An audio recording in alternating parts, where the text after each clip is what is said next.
Before this episode, I didn't know a whole lot about Harry Houdini, mostly because I've never had much respect for magicians, and frankly, they've always creeped me out. Never had a lot of interest in magic, but I gotta say, this episode changed me. Definitely find them somewhat less creepy now, at least some of them. A lot more respect for the masters of this craft, and no one was a greater master of the craft of magic than Harry Houdini. I'd obviously heard of him before, I knew he was some kind of escape artist, and I knew that, that's actually about all I knew. I didn't realize how truly famous he was in his day. I didn't know that he was an illusionist in addition to an escape artist, or that his brother was also a well-known magician of his day, touring as Houdini. That sounds like a magician name. And I definitely didn't know that he devoted the final decade of his life to exposing mediums, psychics, clairvoyants, and other spiritualists as fake and fraudulent. And why did he do this? Well, for a variety of reasons, but partly because he was a mama's boy, in the best way. He was extremely close to his mother, took great care of her after his father died, and when she died in 1913, he was virtually inconsolable. And his skepticism of those who advertised an ability to contact the dead, those who preyed on the sorrow of the grief-stricken, it turned to hatred. He despised them. He would have loved to have been able to contact Mama and know that she was out there somewhere, know that she was okay. And he hated the pieces of shit who took this desire and tried to monetize that grief by pretending to contact the deceased. Many people were skeptical of spiritualists, but they didn't have his highly trained illusionist eye that could consistently reveal the tricks of their trade, no matter how skilled they were at concealing them. Houdini became so obsessed with exposing these con artists that his final touring show was actually called 3 Shows in 1: Magic, Escapes, and Fraud Mediums Exposed. So let's get magical, you time suckers. Let's get skeptical, you spiritualists. Put your Ouija board away, and let's find out if any of you can escape the powerful pull of the great Houdini on today's Timesuck. You're listening to Timesuck.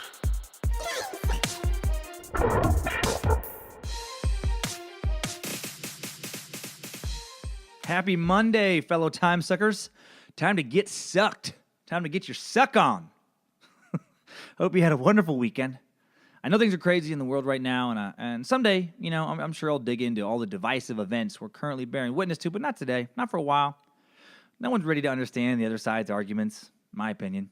So whether you're getting your protest march on, or whether you're just, staying at home and hoping or waiting for the storm to pass, let Timesuck be a sweet little escape into a different world, at least for the time being. Big thanks to Timesucker Tessa Byers for sending me down this week's Suck, Houdini, and Spiritualism. All right, when I saw that combo in her message, I was immediately intrigued.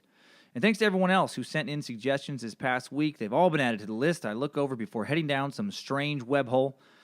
Most have come via email at admin@timesuckpodcast.com, where you can send some of your own topics if you don't know, where to message me.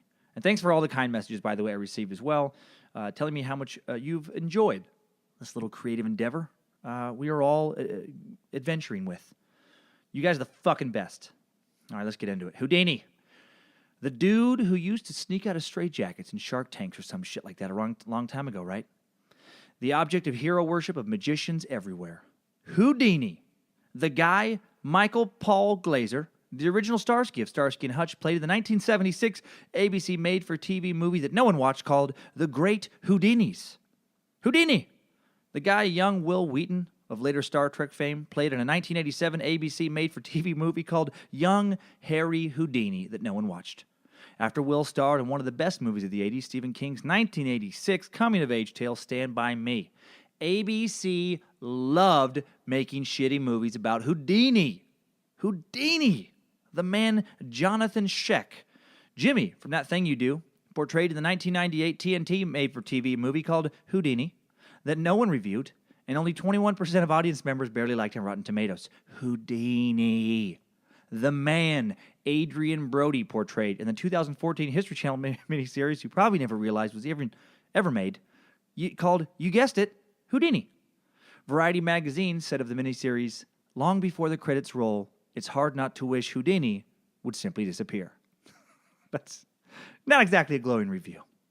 Well, long before Houdini was the inspiration for a litany of terrible and forgettable television programming, the man led a storied life, one that we should get familiar with before diving into the whole magician versus spiritualist battle that originally caught my attention. So behold the wonders of a Timesuck timeline. Strap on those boots, soldier. We're marching down a Timesuck timeline. Let's start with 1874. Harry Houdini was born Erich Weitz in Budapest, Hungary on March 24, 1874 to Mayor Samuel Weitz, a rabbi, and Cecilia Steiner. He was the middle child in a household of 7 children, and in 1878, when young Eric was 4, the family moved to a hotbed of 19th century Jewish culture. You guessed it, Appleton, Wisconsin. Of course they did. Appleton, a.k.a. New Jerusalem. Hopefully you know that's not true. Not true about the hotbed of Jewish activity. No, he did move to Appleton. Mayer moved his family to this extremely white and Gentile city to be its first rabbi at the Zion Reformed Jewish Congregation Synagogue. That must have been a lot of fun for Eric and his siblings to constantly explain to locals that Jewish people, do not, in fact, sacrifice Christian babies to the devil or celebrate helping Jesus, getting killed or control the world's finances or whatever other horribly anti-Semitic messages undoubtedly floated around town at that time. Now, while many historians agree that Houdini's father moved to Appleton because of a job offer, there is a far more interesting motive rumored to be the reason Harry's family settled in America. Check this out. There's a lot of historical speculation that Harry's father had challenged a Hungarian prince to a sword duel for insulting him, and then they fight, he kills the prince, and he has to flee the country. That's right, fucking sword duel. How cool is that? As far-fetched as that sounds, sword duels were actually a fairly common occurrence in the late 19th century Budapest, kind of in the same way that gun duels were a somewhat common occurrence in 19th century American Wild West. So this version of the story, says that the family hid in London before using family connections to sneak away to Appleton, Wisconsin, because, that's where the Hungarian monarchy is least expected to go look for Rabbi Appleton. Harry himself kind of liked the dual version, and I don't blame him. Hard to beat. We had to move because my dad killed a prince with a sword in a sword fight. That's top shelf dad story right there. I wish I had a sword story under my belt. So anyway, sword duel or no, 4 years later, in December of 1882, when Eric is 8, his dad loses his job at the congregation, apparently mostly over an inability to speak English. Who knew? Only speaking Hungarian and Yiddish, maybe a little German, would be enough to get by in 1870s Appleton. God, it's crazy, right? Family heads to Milwaukee and enters what was not, according to Houdini, the best period of his childhood. He says, in his words, "One morning my father awoke to find himself thrown upon the world, his long locks of hair having silvered in service, with 7 children to feed, without a position, and without any visible means of support. We thereon moved to Milwaukee, where such hardships and hunger became our lot. The less said on that subject, the better." Excuse me. The family lived in Milwaukee for 5 years, a period of young Harry's life he never liked to talk about. His father took whatever work he could find, and he and some of his siblings worked to support the family, too. When Eric wasn't working as a bicycle messenger or a shoe shiner, the exact type of jobs I picture poor kids doing at the end of the 19th century in America, he also had time to take some boxing lessons, learn how to swim, hold his breath in the nearby river, begin to develop the athleticism he'd need to become a famous escape artist later in life. Sorry about the dry throat, man. It always strikes me in the middle of an episode. Apparently, he was a hell of a boxer, supposedly beating the ass of a young Mickey Riley, a kid who would grow up to become a respected prize fighter. Mickey Riley was the only person who 4 times clobbered the famous Battling Nelson, the future lightweight champion of the world. And young Harry whipped the man who whipped Nelson. There's a great quote from Patsy McCartan, the local boxer and a fireman who taught both Mickey and young Houdini to fight. And what a fucking great boxing coach name, by the way. Patsy McCartan. Of course that dude taught boxers. Patsy McCartan doesn't work as a seamstress, Hey, Patsy McCartan, can you get that vest finished up? He fights fires, and he teaches kids to fight the McCartan way. That's the McCartan way. Fire and fist. If he had a place today, he'd have an Instagram account at Fire and Fist. Patsy McCartan, trainer to the stars. Anyway, that's what he says about young Houdini. He says, "Nelson was so mean he'd fight for a ham sandwich," he tells a sports writer in the Milwaukee Sentinel. But he was afraid of Mickey Riley, and Riley was afraid of that kid Eric Weiss. Eric Weiss, a.k.a. Harry Houdini. It's easy to understand how Harry got the confidence to become a master showman, dude. The dude was a badass. Well, young Harry was most likely first exposed to showmanship and entertainers in Milwaukee as well. Circuses were a big deal back then. Young Harry undoubtedly read about them a lot in the paper. I guess they were a big deal mostly because, TV hadn't been invented yet. once TV came along, a lot of people were like, fuck the circus. People like myself. But anyway, they were a big deal. He read about it in this paper he delivered, and he surely read about General Tom Thumb, the pint-sized, 2-foot, 11-inch star of P.T. Barnum's circus, being saved from one of the worst hotel fires in America's history, the Newhall House fire in downtown Milwaukee. He was saved along with his tiny wife in early 1883. Over 70 people didn't survive that one. I don't know why I needed to add that his wife was tiny, but she was. I wasn't being erroneous, but I could have just said wife. But then I feel like if I would have just said wife, then you would have pictured this little 2-foot, 11-inch guy with like a 5-foot, 7-inch woman, and you'd have been like, how the fuck does that work? How do the mechanics of that work? They probably work fine. I'm probably the only one that would have thought of that. Okay, while he didn't talk about them a lot, Harry never forgot about his early Milwaukee years. When Houdini played Milwaukee in 1916, he gave a special show for 500 newsboys. That's awesome. I always love reading about stuff like that. You know, he gives back. Doesn't forget when he gets famous. Harry also became an occasional street performer in Milwaukee, developing a 2-man act with a young contortionist, Herman Krause, who went on to star in the Folies Bergère under the name Adonis Ames. They performed for free, him and Adonis, on the Milwaukee Bridge over the Milwaukee River, and later at Jacob Litt's Dime Museum.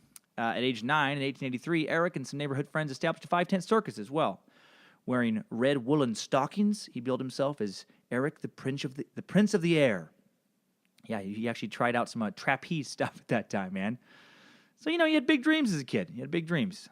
And he was, during the Milwaukee years, that he also stopped going to school so he could work more to help the family. Houdini had no formal education past the 3rd grade, which makes him all the more impressive to me. Dude got a doctorate in kicking ass at life, only a 3rd grade formal education. And I actually just found out a couple hours ago, after sharing this week's topic with my grandma. We were talking, and I never knew that her father, my great-grandpa John Berman of Riggins, Idaho, well, yeah, that's where he lived. He was from Sweden, but he was also never educated past the 3rd grade. Moved himself from Sweden to America at the age of 18, provided for his family, bought himself a beautiful plot of land, and built a wonderful home in Riggins. Became foreman of the local sawmill, the long since burned to the ground and gone away sawmill. Sparked my curiosity in the world around me when he gave me National Geographics to read in grade school. That's my best memories of my Grandpa John is reading National Geographics. Man, I would have lunch in his house just about every school day from 3rd to 8th grade. And they just lived a few blocks from the school. Actually, probably less than that, probably like a block, about the distance. And I'd walk down. We didn't have blocks in Riggins, if you're wondering why I'm confused about this. It's just a small town without a grid system. 500 people in a little canyon on the Salmon River in Idaho. But, I'd have lunch every day there. I'd sit in one recliner and read about, stuff in National Geographic or maybe an almanac, as he would sit in his recliner and do the same. And then we talk about it afterwards, Just a very curious, intellectual man who, just like Houdini, never made it past the 3rd grade. Love stuff like that. So, Houdini, he may have been poor and somewhat miserable in Milwaukee, but the seeds of who he would later become, pretty much all planted in Milwaukee. And then in 1886, at the age of 12 years old, Harry leaves Milwaukee in search of better work to properly help out his family. Now, no one knows exactly where he went. He didn't really like talking about this in his, to biographers and such, and just people in general. But Texas and Missouri pop up a lot as probable places. He made it all the way from Wisconsin. And this shit just blows me away because, my 11-year-old son, just 1 year than Harry when he did this, he wouldn't make it 12 hours on his own. He would die of fright. He would be found in the fetal position, and they'd be like, how did he pass? He was scared to death. What, was it something trying to attack him? No, he was just so scared of being out on his own that he just curled up and passed. I would have too, at his age, This is a kid still needs light in the hallway, at night to fall asleep because he's scared of monsters. I have to practically beat him to go mow the lawn. And then I worry about him cutting his hand off while he does because he's a fucking space cadet, constantly living in some daydream about football cards, PS4, or playing with his dog. But Eric / Harry had already been employed full-time for a couple years. By the time he's 12, takes off on his own. Oh, my God. And again, there's, the one thing I learned about this episode more than any other one I did is, very hard to nail down stats in this guy, but B, a lot of people that believe one way, a lot of people that believe the other. So I'd have to go to 4, 5, 6 different websites to kind of try and verify what most likely happened. Try and pull from biographers and more legitimate sources. But even, among historians, a lot of debate about what went on, and especially this time of his life. Some people say he ran away. Some people say he went to go work to support the family. Some accounts say he was gone for 1 year. Some accounts say he was gone for 2 years. And again, Harry himself was very reluctant to talk about this period of life. He was kind of ashamed of the hardships he went through. But what we do know is around 1887, Eric, a.k.a. Harry, he's 13, and his family gets a huge break. Kind of like a fairy tale comes true. They receive some financial assistance from a rich uncle. Like, who hadn't had that dream at one point? Just wishing you had some rich uncle who could just, provide for you. And this uncle had just begun to make a killing in the yeast business. Yeah, making that yeast money, making that yeast cash. Not kidding. His mom's brother-in-law, Simon Newman, owned a yeast company in Brooklyn and made a little scratch. By 1888, he'd hooked up with some whiskey makers, started making that kind of yeast money young yeast makers only dream about. Took everything I had, not to say he was making yeast dough. Every time I was talking, the last 30 seconds, I wanted to be like, making that yeast dough rise. A lot of yeast puns. How often do you get to make yeast puns? Anyway, sorry, I just had to vomit that out there. By the 1890s, Simon Newman's Atlantic Yeast and Old Colony Gin were the only serious rivals to one of America's great business successes, the Fleischmann brothers. I don't know a lot about yeast, but even I know about Fleischmann yeast, right? Those little square packets, I think they come in 3s at the grocery store. Not that I have a lot of yeast experience. Well, apparently Uncle Yeast helps Harry's family relocate to New York City, where they then get jobs, and Harry joins the team. His dad works at a sewing bench, and Harry works as a tie cutter. Very old-timey sounding jobs, right? They just feel right. What do you do there, young sir? Well, I'm currently gainfully employed as a tie cutter. Oh, good for you, young man. You continue with that industrial spirit, and you'll have a fine life ahead of you. Right? Just feels right. Harry also finds time to kick a little more ass in athletics over in New York, becoming a member of the Pastime Athletics Club, competing and winning some foot races, boxing matches again, bike races, swim races, even tried out for the Olympic team. God damn, man, dude was a champion triathlete before there were triathlons, which began in their current form in 1974, by the way, in San Diego. Reading stuff like this always makes me feel a little bad about myself, because I love to make excuses for my failures and shortcomings. Even the podcast, I'll be like, in hindsight, I'll listen to a few of them. I'm like, yeah, well, I could have made a better one, but if I didn't have to take the dog out or pick up the kids from school, I could have been a really good basketball player growing up if only my parents would have pushed me harder. I could have gotten better grades on tests, but I had to work to, had work to do at my library work study job. I could have had a sitcom if only I would have went to L.A. earlier, but I had to stay in Spokane because I was married and my wife didn't want. It's all excuses. I could have done all kinds of stuff, but instead I spent hours, getting really good at Street Fighter 2 on Super Nintendo, or watching 4 movies in a row on a Saturday afternoon instead of practicing something useful. Like I'd be fluent in several languages if I could go back in time to when I was about 11 or 12 and just make it a strong decision to put half the time I would spend jerking off over the next few decades into learning languages. I probably know like 12 languages. Harry, though, man, he put his time to good use, right? He attacked life like the young boxer he was, refused to let hardships beat him. Well, the rest of us like a Sunday back in time, while his peers were beaten off, he was beating life. What if he would have said that during his speech? That would have been so fucking great back in 1910. As a young child, while many of my peers beat their wieners, I beat life. And people were like kind of inspired, but kind of like, really? You couldn't have come up with a better analogy than that? You can see the intensity he kind of directed his life just in any picture taken of the dude. Like I'll have a bunch of pictures up of this episode, like I've been doing with a lot of them at timesuckpodcast.com in the episode description. And just look at his eyes, so focused, such a powerful gaze. Just if you try to bullshit me, I will know immediately kind of gaze. And so while Milwaukee was where a young Eric/Harry began to work as a street performer, New York City was the city that introduced him to magic. It's believed that during this period, he had his first real encounter with magic literature when he read the autobiography of Jean-Eugène Robert Houdin. What a name. A French magician considered to be the first pioneer of modern-day magic. And as a sign of respect to Robert Houdin, Harry adds an I to Houdin and gives that as his last name. Starts to teach himself card tricks, starts performing with his work colleague and fellow tie cutter Jacob Hyman as the brothers Houdini. Houdini's brother Theo, a.k.a. Dash, later replaces Hyman in the act, which, makes sense. It's hard to beat out Houdini's actual brother to be in the brothers Houdini. So that's how he got his last name of Houdini. And then the name Harry was an homage to another famous magician, the American magician Harry Keller, extremely popular when Harry was young. So now Eric Weitz has transformed into Harry Houdini, And while messing around as the Houdini brothers, Harry starts messing around with handcuffs, learning some escape tricks as well, the kind of tricks that would make him extremely famous a little bit later. And then the Houdini brothers, they get pretty good. They get pretty good pretty fast, performing at amusement parks, beer halls, dime museums. I'd mentioned that earlier, dime museum. That was a 19th century kind of lowbrow entertainment center featuring shows that, might include human oddities, technological marvels, magic, etc. Just, whatever random weird kind of carnival type show. A place where you could pay a dime to see something not as boring and hoity-toity as a play, basically. 1892, a little tragedy strikes the Whites family on October 5th when Harry's father dies of cancer. And apparently on his deathbed in the hospital, Harry's dad asked Harry to take care of his mom. It was no secret that Harry adored his mother, and they were especially close. And Harry, as we'll see, makes good on that request. Very good, in fact. 1894 is a big year in Harry's life. The Houdini brothers perform on Coney Island, where young Harry meets Wilhelmina Beatrice Rayner, who thankfully went by Bess, because Wilhelmina sounds like the daughter you only let out of the basement when you don't have company over. Just, Wilhelmina! What did I say about coming upstairs when we have company? Back, Wilhelmina! Back to the basement! But I wanted a biscuit, Father. I'm hungry, Father. You'll get your biscuit when I bring it to you, Wilhelmina. How dare you? You get the idea. Well, Bess was a young, beautiful showgirl in an act called The Floral Sisters, who got married. And then they got married after dating for just 3 weeks on June 22nd, 1894. Harry's 20, Bess is 18, and they will stay married until death later does them apart.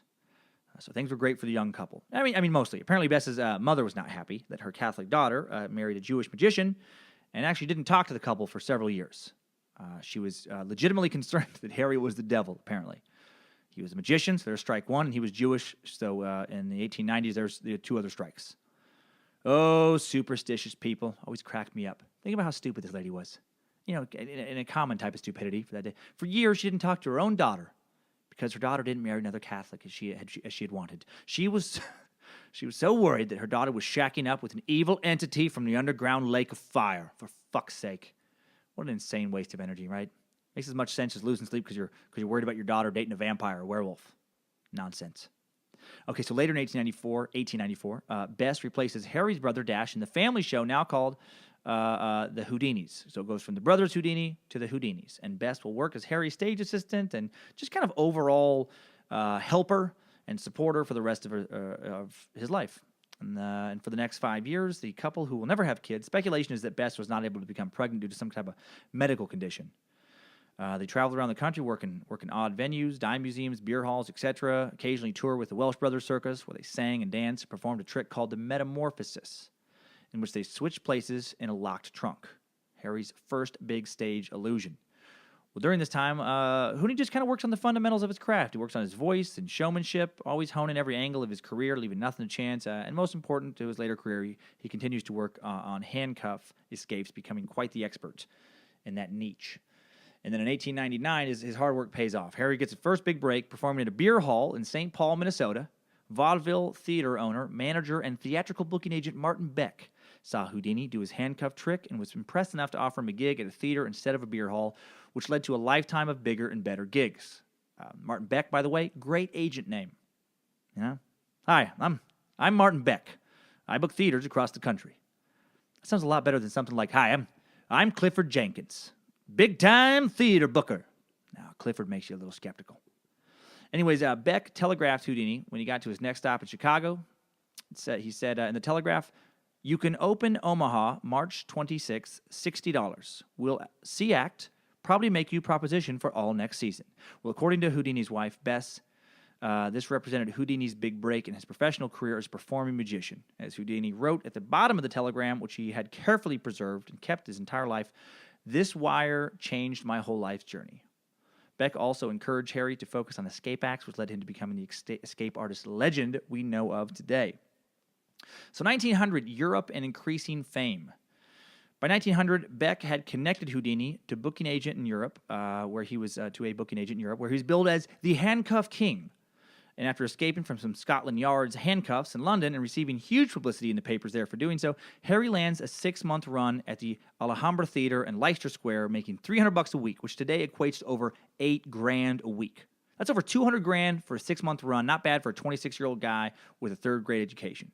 And after the Alhambra run, word of the Handcuff King grew, and he toured Europe extensively, setting box office records in places like Dresden and Berlin. Dude was killing it.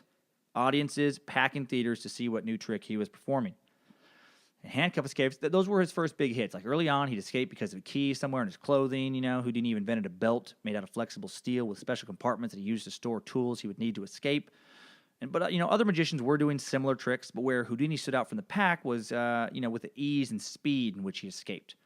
He performed hundreds of successful handcuff escapes, often within mere seconds of having the handcuffs put on him. And then as he got better, he really separated himself from the rest of the magicians by allowing himself to be strip searched. And then when no key could be found, in minimal clothing, still escape. Who knew where he hid those keys? There was no mention of anal cavity or behind his ball sack in any of the articles or excerpts I read. That's where he hid those keys. He never fessed up. Probably a good thing. The Handcuff King, way better nickname than Behind the Ballsack Harry. Or even worse, Harry Ballsack. Ladies and gentlemen, tonight we have none other than the world's most famous escape artist. Fresh from conquering the crowds of Europe, I present to you Harry Ballsack. I like it. It's funny to me, but probably wouldn't have done well then. But he did hide them somewhere. The guy never claimed to use supernatural powers to escape. He took pride on being clever, focused, and just a fantastic showman. He was a master distractor, like all good magicians. Harry also debuted his straitjacket escape early in his newfound fame. Having his hands restrained inside the jacket meant Houdini could not escape nearly as easily as he could from handcuffs, and instead relied on his whole body to obtain slack and wiggle free. He would first focus on bringing his arms to the front of his body, sometimes needing to dislocate his shoulder in order to do so. How crazy is that, man? Pulling a fucking Mel Gibson and Lethal Weapon. From here, he used his teeth to loosen the jacket straps. Houdini learned to escape so skillfully, he began performing the act for audiences while hung upside down, bound at the ankles, eventually cutting his escape time from 30 minutes down to just 3.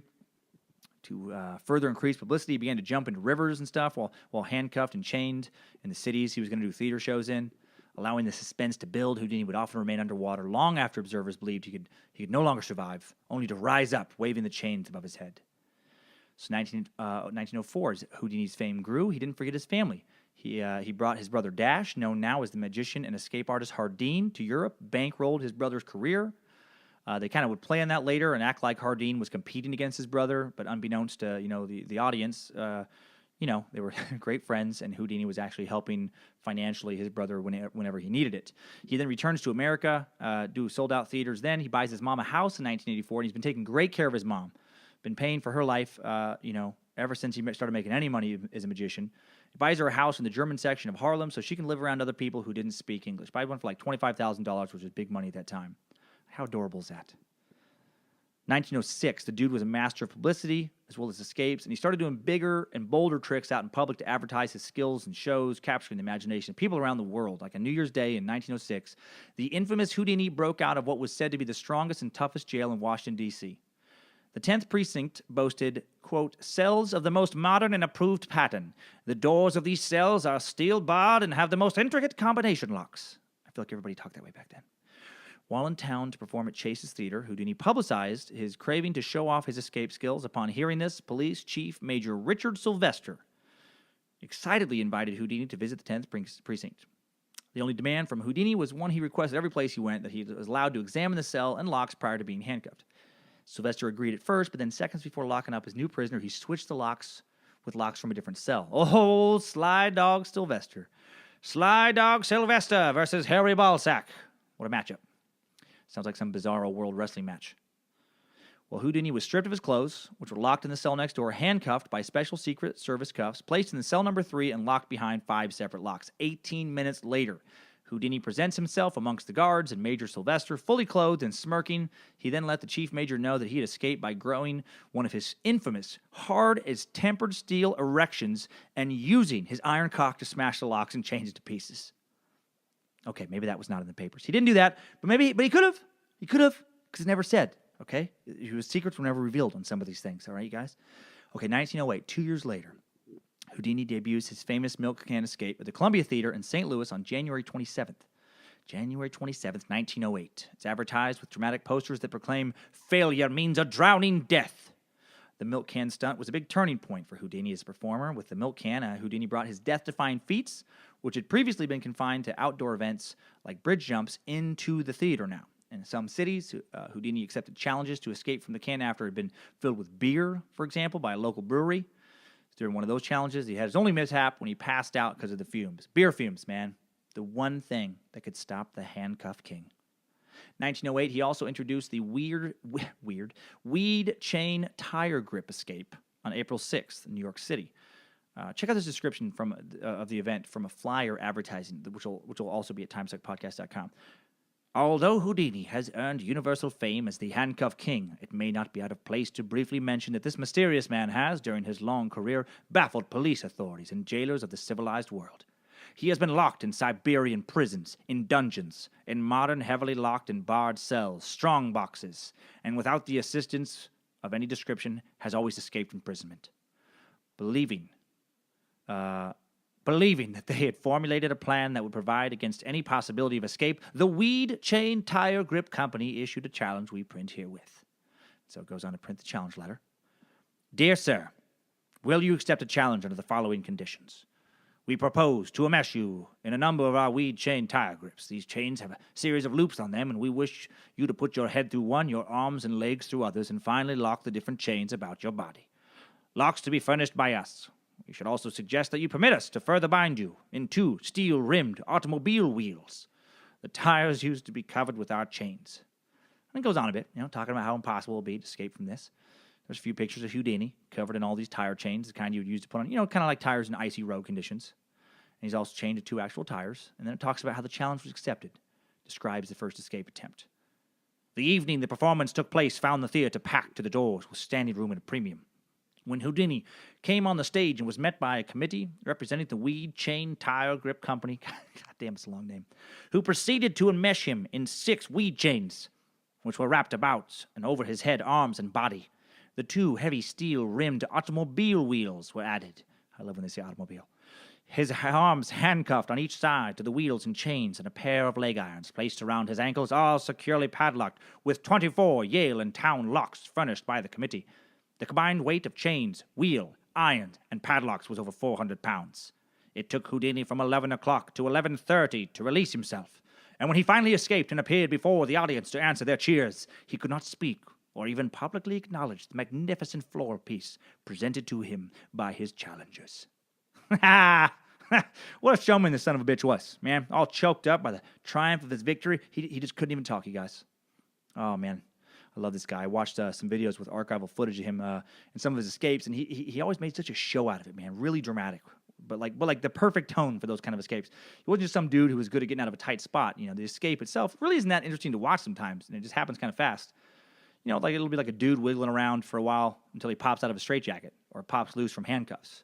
Emerges from the river or tank of water. But it was really, he was good about the hype and the presentation and the build-up, man. He always played up the impossibility of the act, how the people tying him up, they didn't want him to win. The tire chain people don't want to see their sweet tire chains put to shame, do they? No, how could he get out? It's impossible. He did a lot of death-defying stuff, too, a lot of speculation. He reached out to these companies, though, about setting up the stunts, rather than them challenging him. Like, a lot of people speculate that, he wrote a lot of these things instead of having them write it up, which I think is hilarious. Really just an early example of cross-promotion in American business, Everybody gets their name out. So anyway, a month after the tire chain escape, he jumps off Boston's Harvard Bridge into the Charles River, locked in handcuffs and shackles on April 30th, 1908. Apparently they still have a plaque about this on that bridge today. Shit, man, I'd watch that. That's insane. He didn't he doesn't complete this trick in time. He drowns, right? What better way to promote an upcoming performance in Boston than to be locked up in chains, take a 30-foot plunge into the Charles River? He did this jump 2 weeks, before performing at Keith's Theater on Washington Street. And the man who made the impossible possible decided to take his talent of escaping from handcuffs and chains a step further by doing so underwater. Houdini stood at the edge of the Harvard Bridge, commonly referred to as the Mass Ave Bridge, shackled by a Boston patrolman. His hands were handcuffed behind his back, chained to a collar around his neck. According to a Boston Globe article chronicling the feat, a signal was tooted from a towboat, and Houdini went overboard into the chilly waters below. Quote, "There is always the possibility that I will be unable to free myself, as no one can tell what will happen to a lock." That's what Houdini told the paper. "However, I am a good swimmer, have confidence in myself, and I hope to perform this feat successfully." People spoke so much more precisely back then.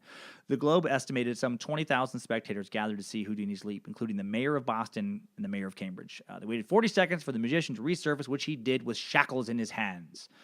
What a badass, man. No wonder why we're still talking about him today. Honestly, the more I research this guy, the more my opinion changes about magicians. The really good ones are mesmerizing. Now, like the cheese dick guy with the corny jokes doing card tricks with a fucking ruffly silk shirt and some white gloves, maybe even a top hat, not interested in that guy. I've worked with some comedy magicians years ago who actually did dress like that. Not into it. And David Copperfield, as famous as he is, he bugs me too, man. He looks too much like a magician. He looks like he was built rather than born. Like not entirely human. Like Copperfield looks like some kind of Westworld robot magician. But Penn and Teller, David Blaine, love it. And even more into it now. Not that you incredibly successful bastards need my approval. And even some of the really, good close-up magic card trick guys are good. It messes with your mind. I will say I've had those, performed in front of me sometimes. It does mess with your mind when you watch them as close as you can, looking for what they're doing to trick you, and you cannot, for the life of you, figure it out. It's like your mind can't process it. Your brain just shuts down in a sense. That, in a way, trick or not, is, it's truly magical. Okay, and so it went for the next few years of Houdini's life. More death-defying public escapes, thrown overboard from a boat in New York's East River in 1912, hands and feet manacled, put inside a wooden crate that's nailed shut and wrapped in ropes, waited to sink to the bottom of a river with 250 pounds of lead. He resurfaces 57 seconds later. Crate's found intact, manacles still inside.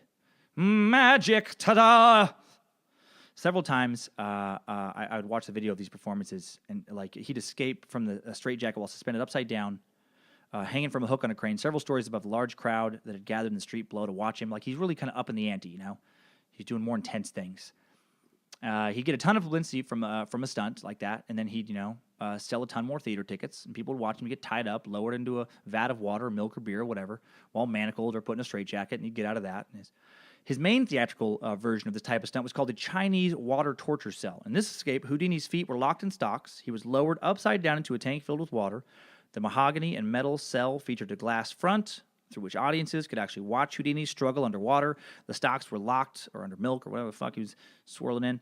The stocks were locked at the top of the cell, and a curtain concealed his escape. In the earliest version of this torture cell, a metal cage was lowered into the cell, and Houdini was enclosed inside of that, making it even more difficult, because the cage prevented Houdini from turning around in there. The cage bars also offer protection should the glass break. The original cell was built in England, and where Houdini first performed the escape from an audience of one as part of a one-act play he called Houdini Upside Down. And he would do that. He would do it in front of one person so he could copyright the effect and have grounds to sue imitators later when they stole it, which he did. Dude was a solid businessman, man. No one was going to take his stunts from him. And he did some illusions, like I had mentioned earlier. Wasn't all escapes, His most famous illusion was vanishing an elephant, Jenny the elephant, to be precise, at New York's Hippodrome in 1914. All that, again, on a third-grade education. Fascinating dude.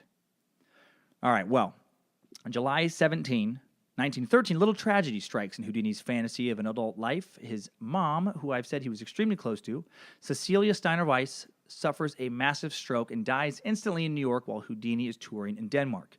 He was so upset when he received the news that he fainted, had to be revived. This brave, strong man who constantly gave death the old middle finger was an emotional mess. He was inconsolable. When he regained consciousness, he was weeping, sobbing. Those who knew him said he was never the same man again ever in his life. He'd mourned for months. Here's some excerpts from letters he sent his brother Dash during that time, the magician Houdini. Dash, it's tough. I can't seem to get over it. Sometimes I feel all right, but when a calm moment arrives, I'm as bad as ever. And 7 months after her death, he wrote, I can write all right when I keep away from my heart the rendering subject. I can write all right when I keep away from the heart, rendering subject, so we'll try and avoid it, if possible. But I have to write to my brother once in a while about her, whom we miss, and for her, with whom I feel as if my heart of hearts went with her. Whenever he put her there, he always put it in all caps. So really, really bummed, which, it's terrible. Some historians speculate that it was this grief over his mother's death that led him to speaking out against mediums and clairvoyance, or at least that it got him to seek them out. And then when he found them to be frauds, he became obsessed with exposing them. But actually, he was well aware of mediums and their fraudulent ways long before Mom passed away. In the book Houdini and Conan Doyle, author Christopher Sanford says that Houdini attended a series of seances at the age of 11 in an attempt to communicate with his recently deceased half-brother, Herman, which actually wasn't that weird. It sounds weird if you were to do that now, but this was very common at that time. Like spiritualists, they were big in the 19th century. Later, when his father died, Houdini sold his watch to attend a professional psychic reunion with Rabbi Weiss. Neither experience convinced him he was speaking to his brother or his father. Even at that young age, the boy who would become Houdini could sense fraud. Certainly these experiences could be seen as some psychological ammunition for later hostility towards these mediums. Harry also had a personal involvement with spiritualism. He felt guilty that he had kind of helped do some of that himself when he was younger. He and his wife Bess dabbled in putting some seance shows before his big break, and he wrote about that. Later in life, he wrote, "At the time, I appreciated the fact that I surprised my clients, but while aware of the fact I was deceiving them, I did not see or understand the seriousness of trifling with such sacred sentimentality and the baneful result which inevitably followed. To me, it was a lark. I was a mystifier, and as such, my ambition was being gratified and my love for a mild sensation satisfied. After delving deep, I realized the seriousness of it all. As I advanced to riper years of experience, I was brought to a realization of the seriousness of trifling with the hallowed reverence of which the average human being bestows on the departed. And when I personally became afflicted with similar grief, I was chagrined that I should ever have been guilty of such frivolity, and for the first time realized that it had bordered on crime." I guess that fucking guy had a better vocabulary with a third-grade education than I would say 99% of college-educated people today. My God. But anyway, Harry's his mother's death does factor into his determination to expose mediums as frauds. It just doesn't happen until much later, in June 17th, 1922, when his mom is supposedly channeled by Lady Doyle, wife of his friend and author Sir Arthur Conan Doyle. More on that in a bit. Eventually, Houdini does come out of formal grieving. He continues to successfully tour, new escapes, new shows. He begins to collect an immense library of books to educate himself about as fully as possible as he could about the world around him. Becomes friends with leading intellectuals, artists of the day. The guy had very little formal education, but was a voracious reader, constantly continued to educate himself. And with the rise of spiritualism, he read a lot about that subject. Also started to push himself into more dangerous stunts after his mom's death. He was a little more reckless, like his buried alive stunt. The first buried alive stunt he tried was near Santa Ana, California in 1915, and it almost killed him. Houdini was buried without a casket in a pit of earth 6 feet deep. He became exhausted and panicked while trying to dig his way back to the surface, called for help. When his hand finally broke the surface, he fell unconscious and had to be pulled from the grave by his assistants. Houdini wrote in his diary that the escape was very dangerous and the weight of the earth is killing. Fuck that. That's the one I'd have the least interest in trying, man. Drowning sounds like a terrible way to go. But I think I'd rather drown than be buried alive. Stuck under, hundreds of pounds of dirt, alone, and thinking for hours about how you're going to die and there's nothing you can do about it. No thanks. If anyone listening is a maniac who wants to kidnap and kill me, please, if you do catch me, do not bury me alive. Please do me that one favor. Well, despite the danger of being buried alive, Houdini stuck with that trick until his death on October 31, 1926. Somehow fitting he died on Halloween, right? Houdini's final buried alive stunt was an elaborate stage escape that was to be featured in his full evening show. Houdini would escape after being strapped in a straitjacket, sealed in a casket, and then buried in a large tank filled with sand. Sounds terrible. While posters advertising the escape exist, playing off the Bay Challenge by boasting Egyptian fakers outdone, it is unclear whether Houdini ever performed buried alive on stage. In all likelihood, he probably, pulled it off privately to copyright it as he would do.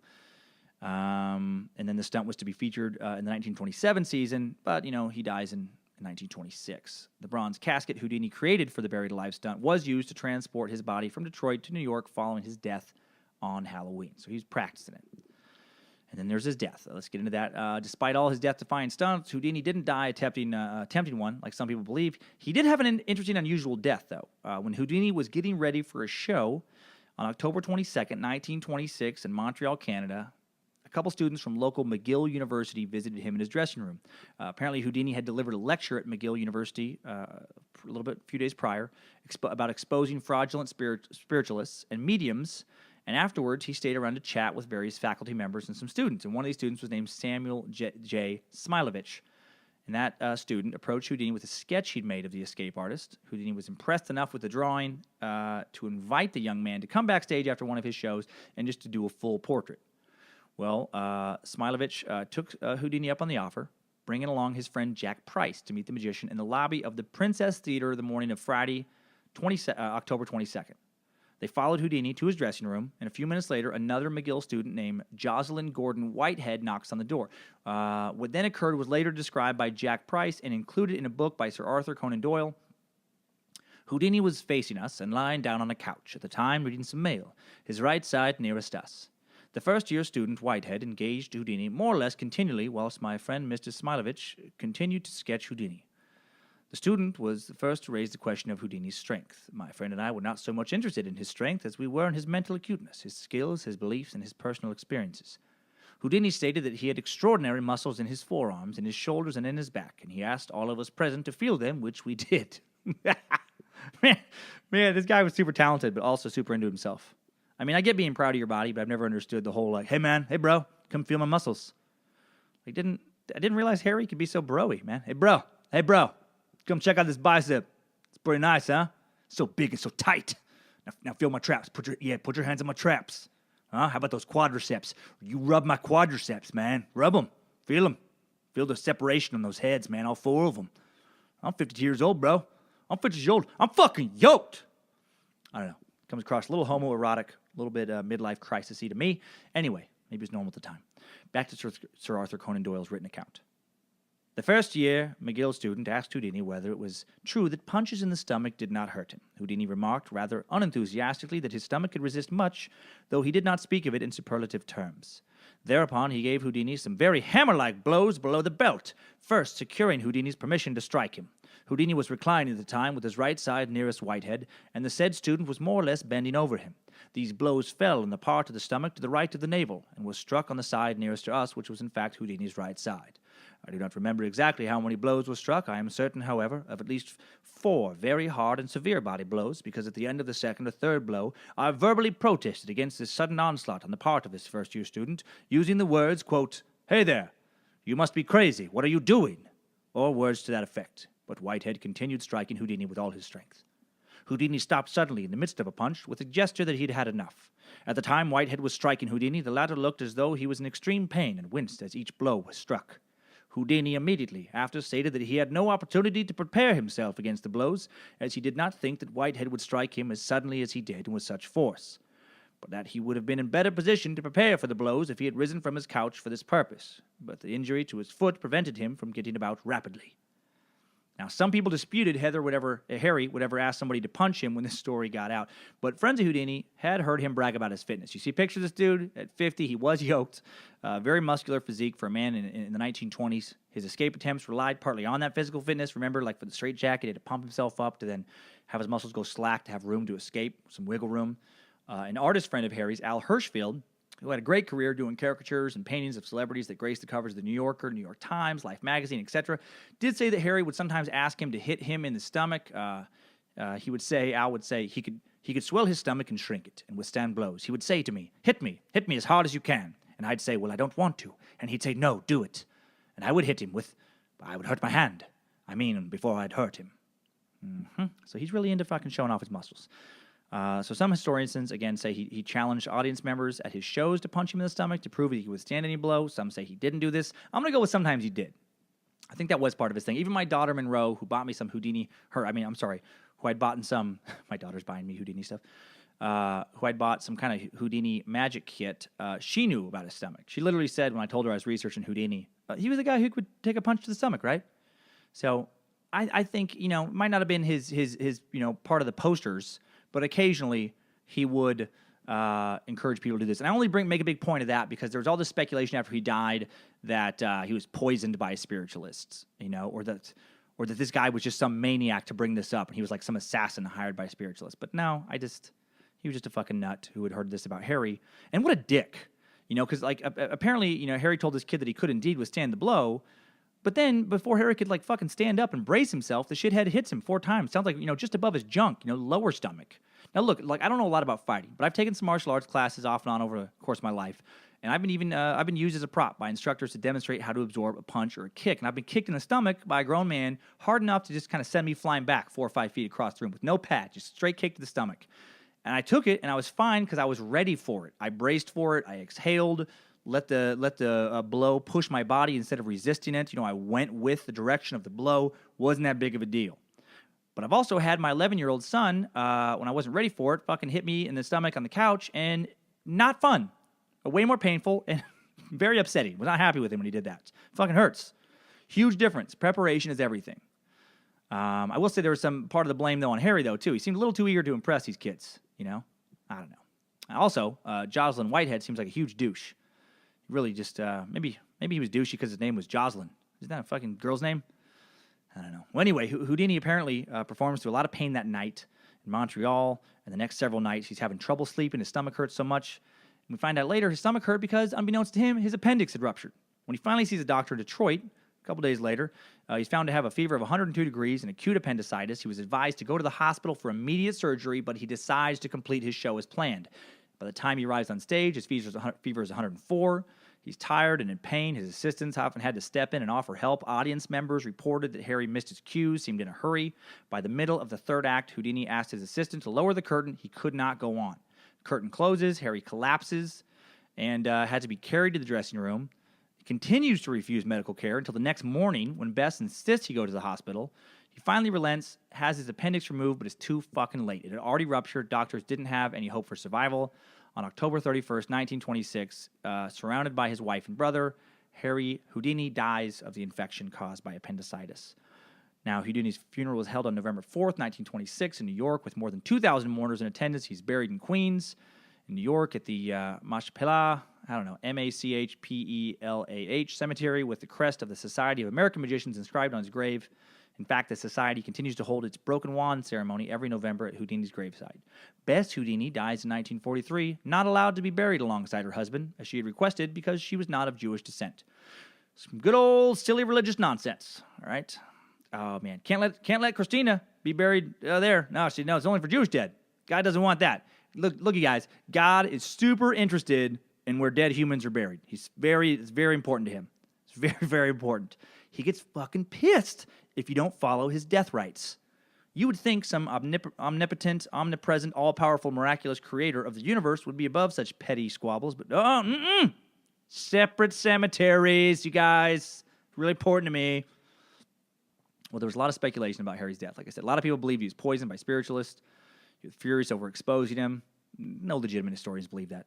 Other people believe Whitehead's punches, killed him. But that doesn't seem true either, not directly at least. It's highly unlikely, medically speaking, from everything I've looked into, that Whitehead's punch could have caused Houdini's appendix to burst. What's much more likely is the appendix was already inflamed, possibly already bursting, and that then Houdini falsely attributed his stomach pain over the next few days to a bad couple of punches as opposed to appendicitis. So maybe if he hadn't been punched, he'd have gotten to the hospital sooner and gotten checked out. The only thing that's certain is that Whitehead was a total and complete douchebag of a human being who then was apparently racked with guilt over the event. Whitehouse became a recluse and a hoarder, dropping out of school after the event, eventually dying of malnutrition less than 30 years later in 1944, which seems like a fucking horrible way to go. Malnutrition might be even worse than being buried alive. All right. So let's march on out of this timeline and take a much closer look at all the spiritualist tomfoolery that Houdini became wrapped up in. Good job, soldier. You made it back. Barely.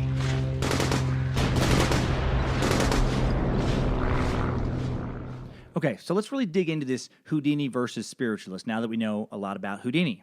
Let's find out when he got serious about it. The real genesis of Houdini's anti-spiritualism or spiritualism crusade is rooted in his friendship with Sir Arthur Conan Doyle. The guy who wrote Sherlock Holmes, amongst other things. After World War I, spiritualism was suddenly back in vogue, and Doyle, who had lost his son in the war, became a passionate champion of, quote, the movement. Houdini had a lifetime experience with tricks of the trade, so he and Doyle had a topic to discuss when they met in 1920. Now, this was thrilling for Houdini. He always craved attention as a scholar and an intellectual. Side note on spiritualism. Spiritualism is defined as a belief that the spirits of the dead have both the ability and the inclination to communicate with the living. Now, there's more to it than that, but for the purposes of today, that's all we need to know. All right, the communication with the dead is possible. Spiritualism itself could easily be a full episode. Okay, so the decade of the 1920s, let's get into why spiritualism was so hot, like Hansel and Zoolander kind of hot. The decade of the 1920s began immediately after the greatest trauma the Western world had ever known, the First World War. Between 17 and 20 million people were killed in this horrible conflict, and the turmoil of that war swept away the old Victorian quaint way of life. It's hard for us to imagine the sense of shock and horror that set in after the guns fell silent on November 11th, 1918. Throughout the countries heavily involved in the war, especially Great Britain, Germany, France, Russia, and to an extent the U.S., the prevailing commonality of human experience was that of grief. In English-speaking countries, one of the ways this grief found expression was through the Spiritualism movement. It was already around for decades before the war, but now it seemed more like a necessity than a novelty. All these grieving relatives needed closure. They needed to talk to the loved ones they'd lost. And while I'm sure some mediums had the best intentions, I'm sure a lot of them were fucking scumbags who saw a lot of dollar signs and all that grief. A medium, by the way, is just a person claiming to be able to contact the spirits of the dead and to communicate between the dead and the living. So, Harry Houdini goes to visit his friend and author, Sir Arthur Conan Doyle, the former doctor who created Sherlock Holmes and also wrote The Lost World, the inspiration for the Jurassic Park movie franchise. It's in this company of Doyle that a major link between Cecilia Weiss, his mother, and spiritualism occurs. On June 17, 1922, Lady Doyle, Sir Arthur's wife, the former Jean Leckie, gives Houdini a seance in which she channels his mother via automatic writing. Now, automatic writing is writing said to be produced by a spiritual, occult, or subconscious agency rather than by the conscious intention of the writer. Now, it basically is that shit they do in horror movies when whoever is doing the writing suddenly acts like they've just had a seizure and their eyes turn white and the spirit uses them to communicate with the living, right? Because that makes sense, you know? That makes sense. You know, the dead just couldn't pick up a piece of chalk right on the chalkboard. Nah, they got to make someone have a seizure. Got to make them do it. Well into her automatic writing, Lady Doyle makes embarrassing mistakes like writing in English instead of German, because German was what Harry's mother spoke, and making the sign of the cross even though his mom was Jewish. So maybe Lady Doyle thought Harry's mom converted in the afterlife. Well, Houdini doesn't say anything at the time. You know, Sir Doyle was a guy he wanted to be really good friends with, and he's polite, and he keeps his thoughts to himself. But then Sir Arthur takes this as a sign that Houdini was swayed to his side of the argument and that spirits were real and says so publicly. And this puts Harry in an awkward situation, which I totally get. Like, we've all been with someone who says some crazy shit, and you don't immediately call them out on it because, you know, you don't want to start an argument. You know, at the end of the day, what do you care if they believe some horse shit? But then if they start telling everyone else that you believe it too, well, now you have to address it. Right now they put you in a bad spot. It's like I co-hosted a show once with a lady who told me she believed in all kinds of crazy stuff. Some of you listeners have already heard about her. Like, you know, she told me she believed in the lizard Illuminati. And when she would tell me stuff like that, in my head, I was like, what the fuck are you talking about? How could you be that stupid? Like, how do you honestly believe in that nonsense? What is wrong with you? But I didn't say that. I just kind of smiled and was like, oh, really? Oh, wow. Oh, that's intense. You know, because I had to keep working with her. I just wanted us to get along. You know, and it's hard to get along with someone after you've just taken a dump on their beliefs and made it clear that you think they're a moron. But if she would have started telling everyone else that I also believe in Lizard Illuminati, well, now I got to fucking say something. Now it has to get awkward because you've taken it too far, right? I'd rather have one person hate me than everyone else think I'm out of my goddamn mind. So this is the situation Doyle puts Houdini in. And while Houdini didn't work with Doyle, he did, again, really value their friendship. But now he has to speak out on the topic, and what he has to say is not complimentary about spiritualism. Doyle responds defensively, and suddenly Houdini is in a public debate with one of the great intellectuals of the age and somebody he really wanted to be buddies with. This is what drives him to then go after other mediums. He's going to win this fight at all costs. He's going to prove that he's right, that his side of the argument is right, not Doyle. He's a super competitive dude. He also discovers that it makes fantastic theater. You know, 10 years after the death of his mother, Cecilia Weiss, Houdini becomes America's foremost debunker of fraudulent mediums. How did he expose them? All right, how did he get these shysters? First, he'd disguise himself and attend one of their shows, and once he'd figured out what trick they were doing, he'd often come back to the show with some journalists and some scientists so that, you know, they'd be torn apart in the papers, academic magazines, and have their career destroyed. Dude did not fuck around. Let's look at the case, his most famous case of going after a medium. It's Houdini versus Mina Crandon, who was probably the most popular spiritualist he debunked, to show exactly how he kind of went after these people. July 23rd, 1924, Harry Houdini, okay, really combine those names. Harry Houdini trudged up the fourth floor to the seance room at 10 Lime Street in Boston to attend a seance held by renowned medium Mina Crandon. With him were O.D. Munn, editor of Scientific American, and an esteemed panel of scientists. They'd come to witness the psychic feats of the nation's most credible spirit medium, a pretty 36-year-old flapper with blue eyes and a bob. Followers called her Marjorie. Detractors knew her as the Blonde Witch of Lime Street, which I heard a movie got greenlit about her of the same title. We'll see what title it ends up with or if it even comes out. Marjorie was renowned for conjuring the voice of her dead brother, Walter, whose spirit rapped out messages, tipped tables, even sounded trumpets. Even by ghost standards, Walter was unfriendly, answering questions and quoting scripture in a gruff, disembodied voice. Marjorie, by contrast, was charming and attractive, at least when she wasn't showing off her most convincing psychic talent, exuding a slithery, viscous substance called ectoplasm from her orifices. The otherworldly substance flowed from her nose and ears, but mostly it emerged from beneath a sheer kimono like a string of entrails, an ectomorphic hand that Walter used to carry out his commands. Can you imagine seeing that shit in the 1920s before Hollywood special effects? Again, it's straight out of a horror movie. Between last week's Kirkbride Asylums and this week's Spiritualists and Ectoplasm, I feel like I'm uncovering the origins of at least 20 to 30% of every horror film ever made. Well, Harry, not fooled. Unfortunately, his old friend Sir Doyle is. Doyle recommends Marjorie to the editors of Scientific American, who are offering a $2,500 prize to the first medium who could verifiably demonstrate to its 6-man investigative committee a visual psychic manifestation. Now, this was no fly-by-night group of spook hunters. This is Scientific American's J. Malcolm Bird chaired the committee, which included psychologist William McDougall of Harvard, former MIT physicist Daniel Comstock, 2 members of the Society of Psychical Research, Hereward Carrington and Walter Prince. Bird and Carrington had already examined Marjorie more than 20 times, and they were ready to hand over the money. New York Times reported the development with a straight face. Quote, Marjorie passes all psychic tests. Scientists find no trickery and scores of seances with Boston medium.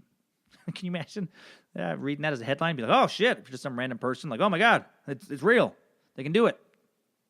Houdini, not fooled still. Again, he was the guy who suggested creating this panel in the first goddamn place after the Scientific American approached him to investigate spiritualism, not about to give her his stamp of approval. Quick note here, how fucking dedicated was this guy to debunking these people? He didn't just watch them, figure out they were full of shit, and then tell all his fans. He put together an anti-paranormal A-team, constantly impressed by how thorough this guy was in life. It's like he would, preview his tricks for a very small, private, hand-picked audience so he could witness, get an eyewitness account for the exact date they saw him first do it, and then if another magician tried to do the trick later, he'd sue him and get that witness to testify, so they could stop performing the trick. It's so intense. I had a comic once steal a joke of mine, called him out and told him to stop doing it. Right? And they agreed. Then I heard they were doing it again, and I haven't done anything. You know what? Because I don't want to spend that energy, take him to court over whatever. I'll write more jokes. Harry, though, he would do that. Dude is inspiring, man. Find out what you love and pursue it with the energy of 10 men. Anyway, when Houdini learns this committee was prepared to endorse Marjorie, he's outraged, man. This is the committee that, he had put together to defrock these people. Now they're going to hand over the money to some charlatan. And have already exposed, he's already exposed the tricks of other celebrity mediums. Houdini was sure the committee was about to be duped once more. He cancels his own shows and heads to Boston. Again, imagine that, man. He's got theater shows, sold out theater shows lined up. He's like, nope, fuck it. This is more important.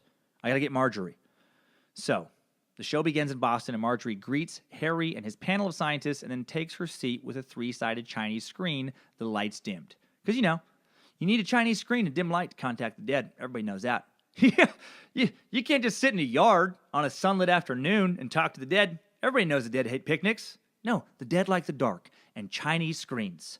Because even though they're dead and somehow powerful enough to talk with living, they're also very eccentric in particular. So soon enough, an eerie whistling fills the room, because that's another thing the dead love, whistling. On cue, the spirit of Walter whispered his arrival, and even touching Houdini on the side of his right leg. After a break, he ordered an electric bell enclosed in a wooden box brought to Houdini's feet. Then Walter levitated a megaphone and boomed, "Have Houdini tell me where to throw it." "Toward me," Houdini said, and the megaphone flew through the air and crashed in front of him. And that was just the beginning. Throughout the evening, Walter produced a sequence of metaphysical spectacles, ringing the bell box on command, tipping over the wooden screen. What a show this would be for everyone in the audience, man. The most famous magician / escape artist and one of the most famous people in the world being antagonized by a spirit brought into the room by America's hottest medium. It's like if John Edwards from Crossing Over would have taken on Chris Angel back in 2002 when people still gave a shit about those guys. Well, Houdini wasn't freaked out. He didn't believe in Walter. The man had done his homework. He knew that Dr. Leroy Crandon, Marjorie's husband, always sat on her right. Houdini also guessed correctly that he would be seated at her left in the circle with hand joins, that Houdini would be seated at her left, feet and legs touching. In preparation for the evening, Houdini wore a tight bandage under his right knee all day. It was so painful it made his skin tender to even the slightest touch. The heightened sensitivity paid off. He could feel Marjorie twist and flex in the dark as she moved her left ankle slightly to get the bell box under the table. Later, he felt her shift again to tip the Chinese screen with her foot. The flying megaphone stumped Houdini for a few hours, but he eventually figured out that Marjorie had placed it on her head, dunce cap style, with a momentarily free hand. She then jerked her head in the direction to send it crashing to the floor. Jesus! Think if this guy was a detective or some trial lawyer. Man, how good he could have been at that. You did not get shit past this guy. He wore a tight bandage on his knee all day to increase his skin sensitivity, to help him detect her movements. That is insane. Again, third grade education. Man, talk about a self-made man. How far he went. What a great example of someone who chose to educate themselves when formal education wasn't an option, man. You know his lack of formal education gave him a huge chip on his shoulder, too. Maybe dropping out was the best thing that ever happened to him. So I've got her, he says when the evening's over. All fraud, every bit of it. One more sitting, I'll be ready to expose everything. So there's a second seance at a Boston hotel. This one features a levitating table. Houdini reaches out in the dark, finds Marjorie's head lifting the table from beneath. He again felt her legs move as she reached to ring the bell box. The slickest ruse I ever detected, Houdini said later.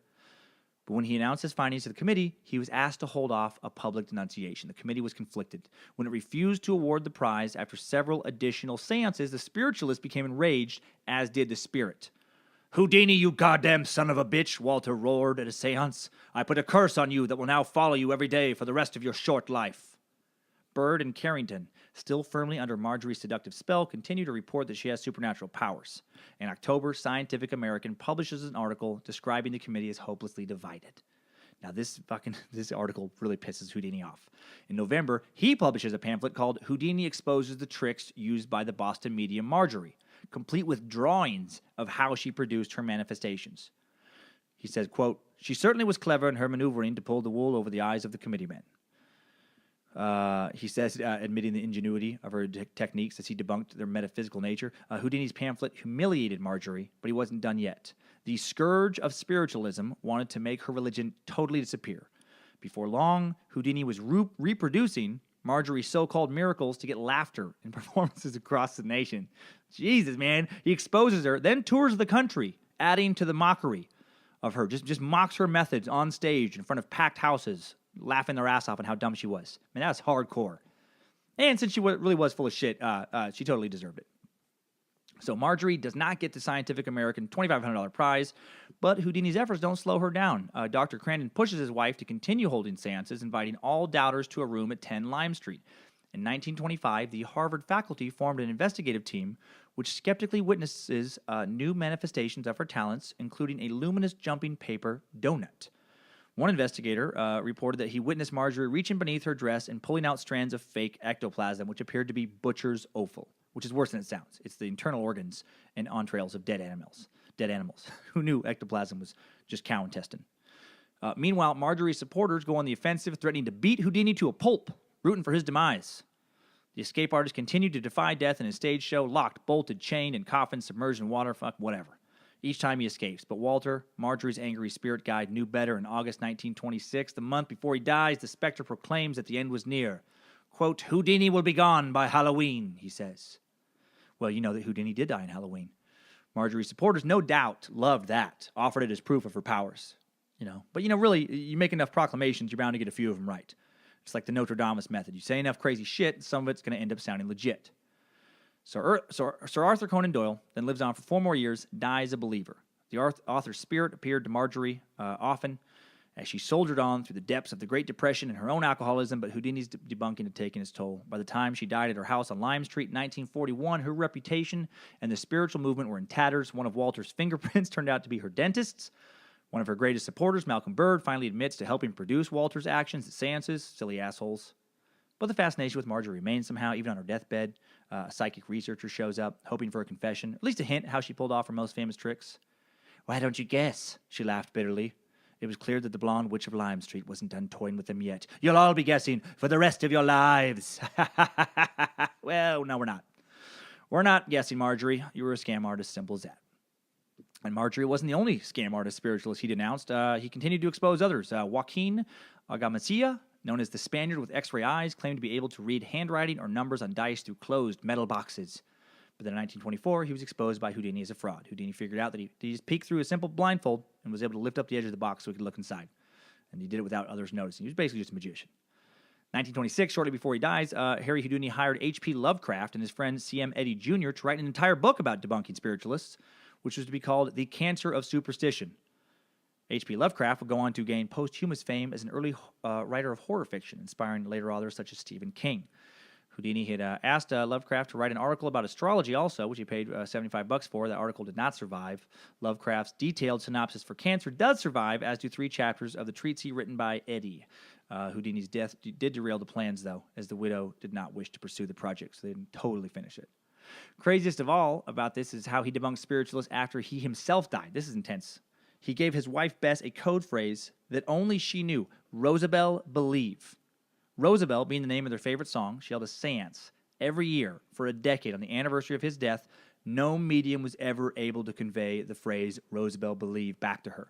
One medium, Arthur Ford, claimed to have broken it, claimed to have said it, but Bess confessed later that she had nudged him in the right direction out of desperation to contact the man she loved and missed so much. She said years later, quote, "There was a time when I wanted intensely to hear from Harry. I was ill, both physically and mentally, and such was my eagerness that spiritualists were able to prey upon my mind and make me believe that they had really heard from him. The last official seance was held on October 31st, 1936. The final seance was uncovered by a radio and broadcast all over the world. It was covered by them. The medium called out to Harry to make himself known. However, after an hour, nothing had occurred, and Mrs. Houdini decided to turn off the light on her attempts to contact Harry."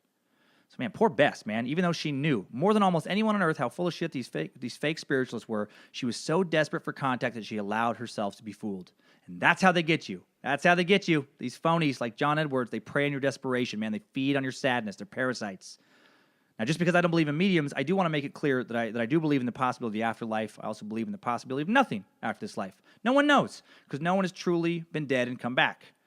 I don't believe in near-death experiences, whatever those people see holds no more weight with me than, like, dream interpretation, I had a dream last night that a giant beetle found its way into my bedroom. And then I turned to tell my wife there was a giant beetle in the bedroom. It was a praying mantis, and it was even bigger.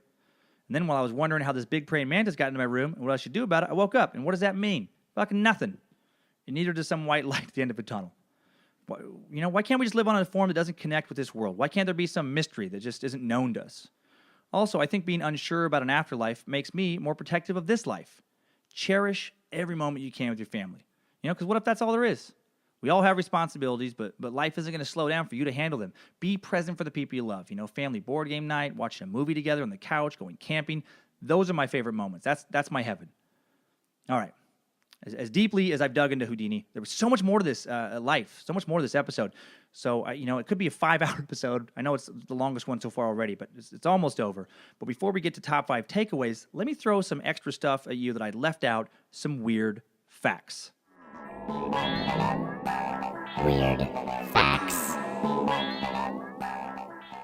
All right, first weird fact. Houdini was one of the world's first aviators. In 1909, Houdini became fascinated with aviation, purchased a 60 horsepower French, it sounds very light, sounds like a lawnmower, French Voisin biplane for $5,000. He made his first flight at the Hoferen Parade Grounds at Wandsbek near Hamburg, Germany. I don't know if I'm pronouncing that right because I'm not fucking German.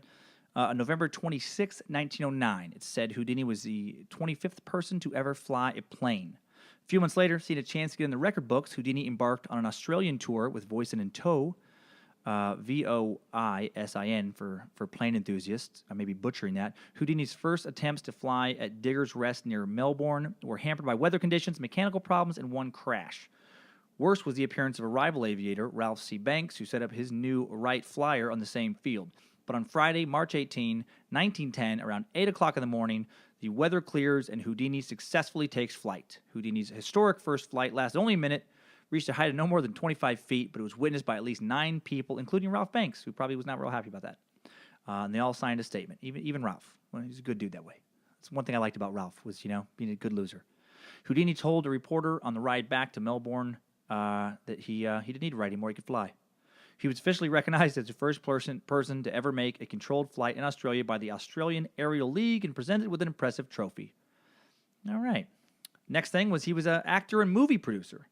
Houdini was an early star of silent films, doing 2 for Paramount Pictures, The Grimm Game in 1919, Terror Island in 1920, Now, The Grim Game was considered his best movie, widely considered to have been a lost film until a complete print of the film was acquired by Turner Classic Movies from Larry Weeks, a former juggler from Brooklyn who had obtained his copy from the Houdini estate, They then restored and aired it in 2015. How does a juggler have enough money to buy the last copy of Houdini's best film? Apparently, he was an incredibly successful juggler. He was a vaudeville act, a big headliner for a lot of years. Ah, man, that's still weird to me. I met a lot of jugglers. Weird dudes. A lot. I haven't met a lot. What did I say? A lot. Yeah, just hang out with jugglers every weekend. I've met a couple, like 2. Anyway, after the 2 movie with Paramount, Harry became confident in his movie-making abilities, and he formed the Houdini Picture Corporation, where he wrote, produced, starred in movies such as The Man from Beyond and Haldane of the Secret Service. He also started up his own film laboratory business called the Film Development Corporation, using a new process for developing motion picture film. Houdini's brother Houdini left his own career temporarily as a magician and escape artist to run the company. Well, neither Houdini's acting career nor FDC finds success, and he gives up on the movie business entirely in 1923, noting the profits are too meager. However, years later, Houdini did receive a star on the Hollywood Walk of Fame. How good is your life when you stop starring in movies because it doesn't make you as much money as being a magician? That's insane. Another weird fact, Houdini's postage stamp has a hidden image. The U.S. Postal Service put a hidden image on their 2002 commemorative stamp with a special viewing lens that can be obtained from the post office. That's how one can see this image of Houdini wrapped in chains. The image representing the magician's art of deception. How cool is that? Not only do you get a commemorative stamp, you get one that requires a viewing lens. Another thing I thought was weird about Houdini was his fascination with the macabre. Houdini was fascinated with anything that had to do with death. Even known for performing stunts on death row, he collected detailed information on murderers, purchased the first electric chair, also bought the writing desk of literary master of the macabre Edgar Allan Poe. Man, the more I learn about him, the more I feel like Houdini might have liked this podcast. I definitely would have liked to meet him. Sounds cool as shit. Finally, the man had a strange sense of humor, which you know I love. He and Bess were never able to have children. There's speculation that Harry was sterile. Also speculation that Bess had a condition called primary amenorrhea. This is diagnosed if you turn 16 and haven't menstruated. It's usually caused by some problem in your endocrine system, which regulates your hormones. Anyway, so they couldn't have a real child. They had an imaginary one, a boy named after Harry's father, Mayer, and they wrote about young Mayer many times in letters to each other over the years. They would write about Mayer growing up and being so proud of him. They finally stopped writing about him once he became president of the United States. That's fucking great. They, through letter form, grew an imaginary child into the president. So aviator, movie star, producer, honored with the coolest stamp in the history of the post office, collector of the macabre, father of an imaginary, very successful son. Those are some weird facts. Weird facts. All right. So now I know everything I wanted to find out about Harry Houdini and his battle with spiritualists. I hope you do too. Let's quickly rehash the best parts with some top 5 takeaways. Timesuck Top 5 Takeaways. 3rd grade education. Harry Houdini accomplished everything you heard about in this episode on a 3rd grade education. The dude moved out on his own to find better work to support his family at the age of 12. Parents, feel free to point this out to your own kids when they bitch about their meager little chore list. He can fight better than you can. Number 2 is the man, as a young kid, outboxed other kids who went on to become boxing champions. And he wasn't a big dude. He was 5'5" as an adult. That alone would be most people's claim to fame. If I had beat up Floyd Mayweather Jr. as a kid, I wouldn't have this podcast now. I'd have a podcast called, Hey, remember that time I beat up Floyd Mayweather Jr.? Each episode would essentially be the same episode. Just be like, yeah, beat him up. Here's how it happened. Number 3. Mina Crandon. He was able to figure out that famous medium, Mina Crandon, was full of shit, even though she had Sir Arthur Conan Doyle convinced she was real. So he was a better detective than the guy who created Sherlock Holmes. That's incredible. Number 4, he died from pride. Man, a few punches didn't kill Harry, and appendicitis only technically killed him. In reality, his pride did. No one thinks you're a badass for not going to the doctor when you feel like shit. If you feel like you're dying and you have 104 fever, and a doctor has told you to have surgery, that you need it, go ahead and postpone everything else in your life and get it figured out. Get the surgery, right? No one thinks that's awesome. Number 5, he was a Jewish magician who convinced a Catholic girl to marry him in America in 1894, 3 weeks after meeting him. That might be his most impressive feat. People were way more racist in 1894 than they are today, and a lot of people still pretty racist today. So that's saying a lot. Timesuck Top 5 Takeaways. All right, guys. I hope you had as much fun on this one as I did. So much Houdini. So much. I know it was a big one. Hopefully it kept you entertained. And I tried to cut out so many things. I mean, the guy just had, no wonder they've tried to make so many movies about him. Hopefully they'll make a good one.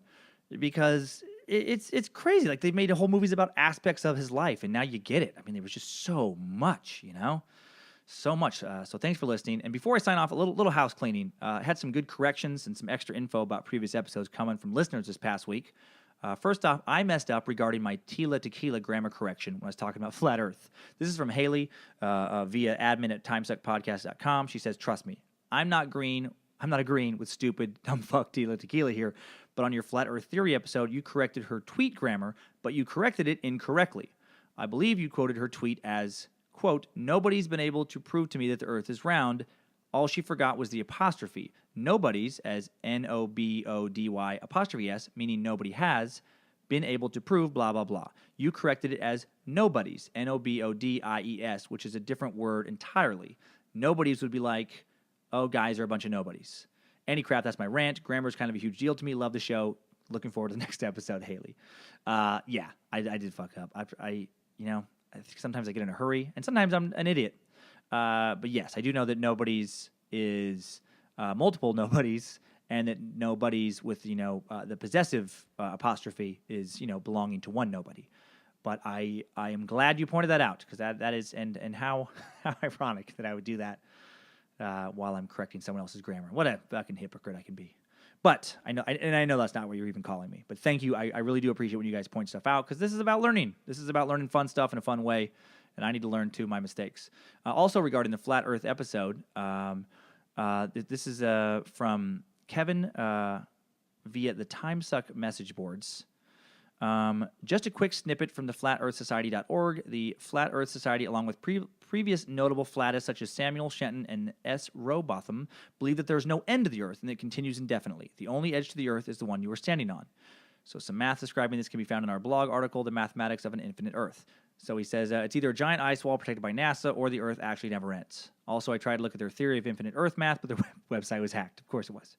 So great info, yes. And yes, the flat earthers can never agree on exactly how the edge works because it's fucking nonsense. And it's hard to get people to agree on gibberish. So they've gone back and forth, and that's where they're at now. But thank you for that. Also, Braden Gramling via email says, hi, Dan. I'm a huge fan of yours. Have been for a long time. So happy you started this podcast.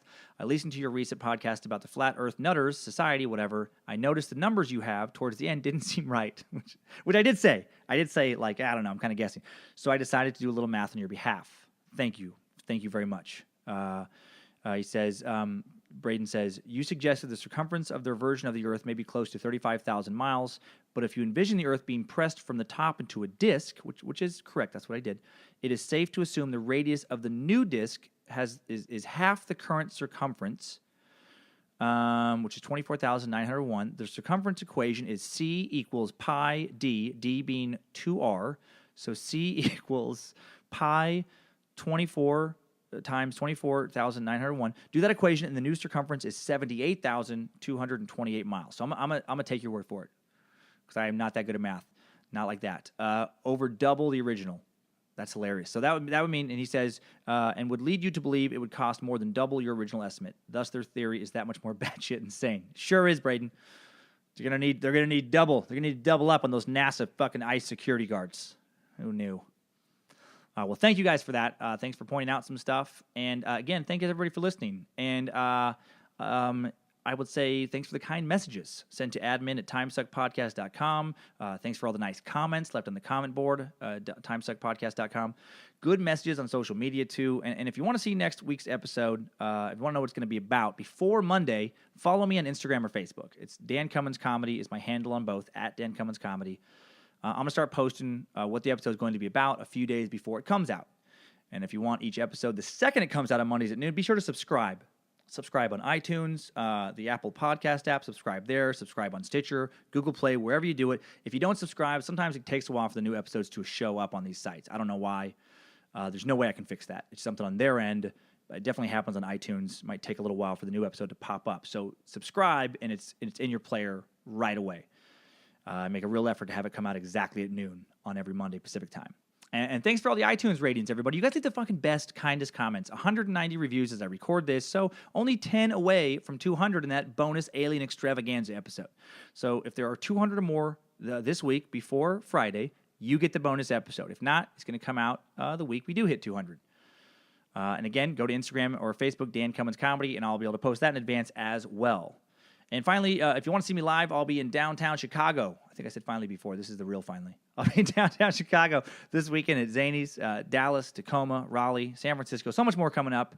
Have a great week, everybody, and keep on sucking.